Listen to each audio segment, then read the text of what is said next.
Most people think strength looks like confrontation. They think it sounds loud, sharp, decisive.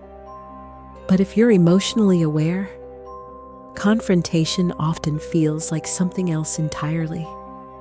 It feels like your chest tightening, your thoughts racing ahead to consequences, your empathy turning against you, asking, "Am I being unfair? Am I overreacting?" And somewhere inside that moment, you feel the quiet fear of becoming someone you don't recognize. If you've ever stayed silent around toxic people, not because you're weak, but because you're deeply aware, this isn't about fixing them. It's about understanding what it costs you to fight the wrong way. Toxic behavior is usually described in simple terms: manipulation, criticism, emotional volatility, control. But for emotionally intelligent people, the real damage doesn't come from the behavior itself. It comes from the internal war it creates. You don't just register what someone says, you feel their tone. You sense their emotional state. You anticipate where the interaction might go next. Your nervous system doesn't wait for proof. It reacts to patterns. This is because empathetic minds are wired for emotional prediction. Your brain is constantly scanning for shifts in mood, micro-expressions, subtle changes in energy. It's not anxiety, it's sensitivity paired with awareness. And that's why just stand up for yourself feels incomplete. Because confrontation, when done carelessly, doesn't just challenge the other person, it destabilizes you. When you confront someone toxic aggressively, your nervous system often interprets it as danger. Your heart rate rises, cortisol spikes, your mind moves into defense mode. But here's the part no one talks about. For empathetic people, aggression creates guilt faster than relief.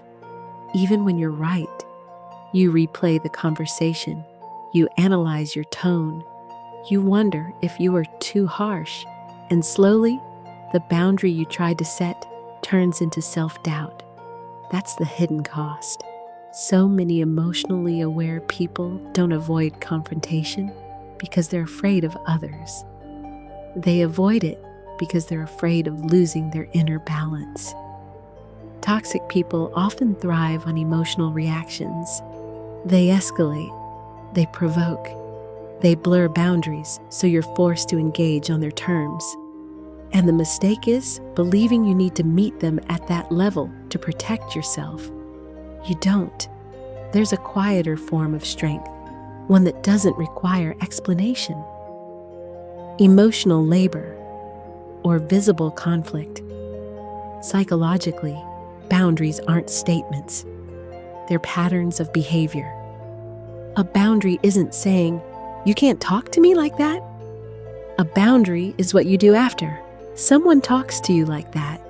Emotionally intelligent people often overestimate the power of words and underestimate the power of consistency.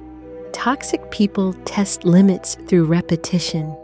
They say the same things, push the same buttons, cross the same lines, waiting to see if the emotional cost to you will make you back down. When you respond with long explanations, emotional reactions, or repeated forgiveness, you unintentionally teach them where your breaking point is. Quiet boundaries work differently. They don't announce themselves. They don't escalate energy. They don't invite debate. They remove access. Shorter responses, less emotional detail, more distance, not as punishment, but as regulation. This isn't avoidance. It's nervous system protection. Your brain learns through experience, not intention. When you consistently disengage from behavior that drains you, your system recalibrates. You stop bracing before interactions. Your body stops preparing for emotional impact. And something subtle happens. You stop feeling like you're shrinking to keep the peace. Another misconception is that boundaries require emotional hardness. They don't.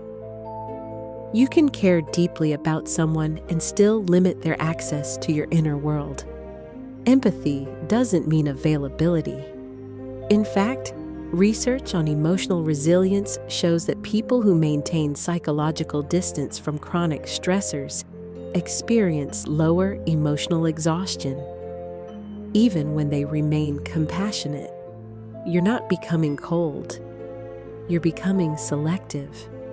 There's also a deeper identity shift here. Emotionally aware people often tie their self-worth to being understanding, patient, and fair. So when someone reacts negatively to a boundary, it can feel like a personal failure.